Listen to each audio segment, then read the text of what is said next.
Hey everybody, Nick Espinoza, your chief security fanatic here. Obviously, still under the weather. This one is kicking my butt, but the show must go on.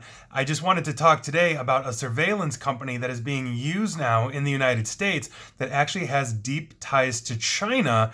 They are based in artificial intelligence, this company, and they are looking to expand here. This is a bit concerning, and this is actually coming from the publication Protocol. Now, here's what's going on.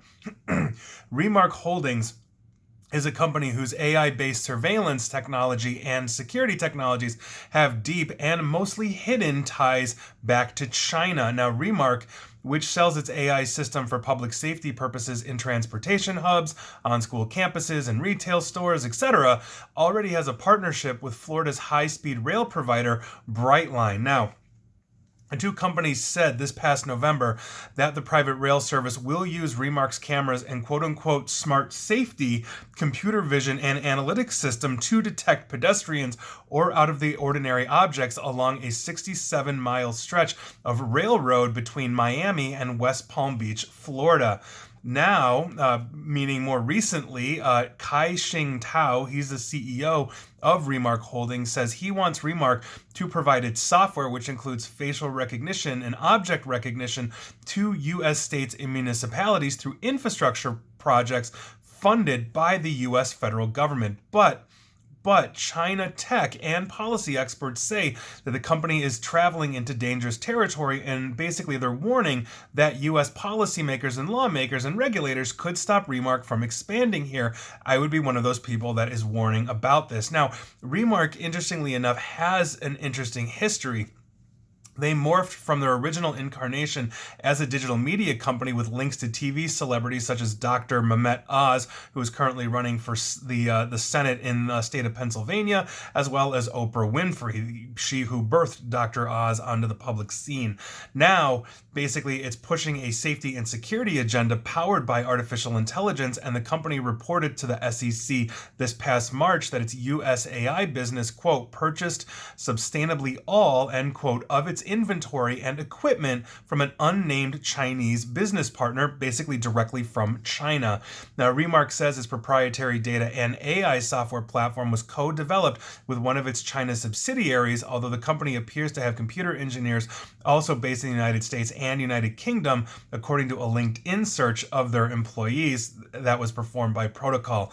Now, Florida Senator Marco Rubio, Republican, he's a vocal, basically critic of the Chinese Communist Party and its support for artificial intelligence, as well as emerging tech development, and he signaled disapproval of the use of this tech originating basically from China for U.S. critical infrastructure such as train lines, and trains are considered part of the critical infrastructure in the United States. They're part of commerce, not to mention transportation.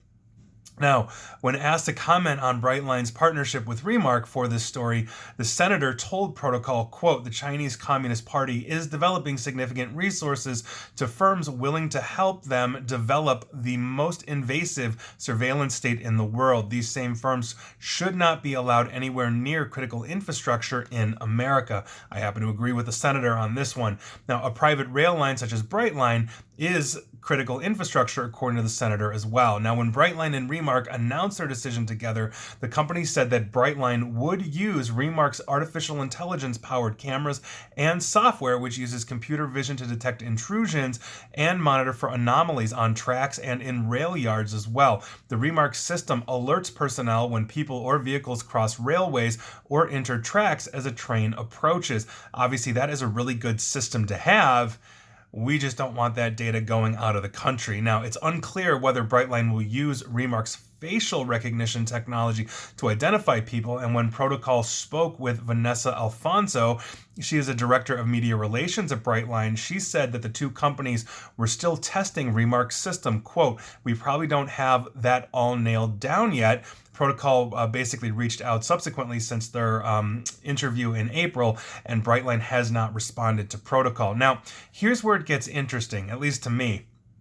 It is currently not known whether the state of Texas and the city of Chicago, my city, or any other U.S. governments have signed deals with Remark. Apparently, both the state of Texas and the city of Chicago are in the works and in talks with Remark. Now, Remark Holdings has not responded to multiple inquiries to to comment on this particular story by protocol, nor has Governor Abbott's office in Texas nor Mayor Lightfoot's office in Chicago responded to requests for comments either. Now, although partnerships between the United States and Chinese tech companies and academic researchers continue, geopolitical forces deterring collaboration in sectors of strategic importance, such as artificial intelligence and transportation infrastructure, obviously are a huge issue. If you recall, recently President Joe Biden launched a new Indo-Pacific economic framework in late May while he was on a tour of Asia to bolster alliances in the region, in part to counteract China's sphere of influence in that region, and obviously their growing influence here in the United States as well,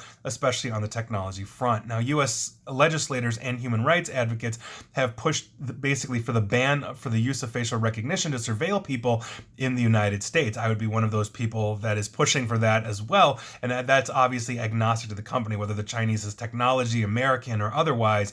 Facial recognition in the general public, not a good thing in my opinion. Now, there's also bipartisan condemnation of facial recognition used by the Chinese government to basically monitor and detain groups like the ethnic minority Uyghur Muslim population in northwest China. Basically, that's in the region known as Xinjiang, and obviously China has a horrible human rights issue with that. So there you go.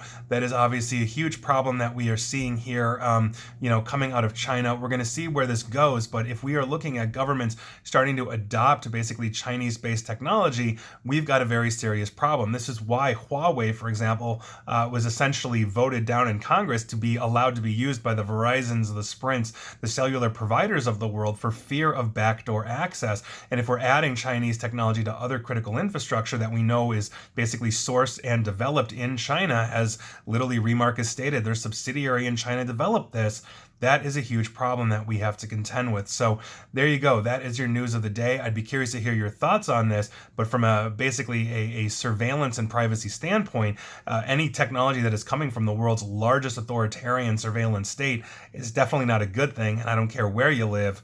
I wouldn't be a fan of it myself.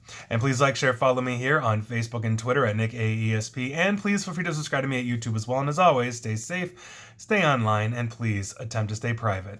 Thanks, everyone.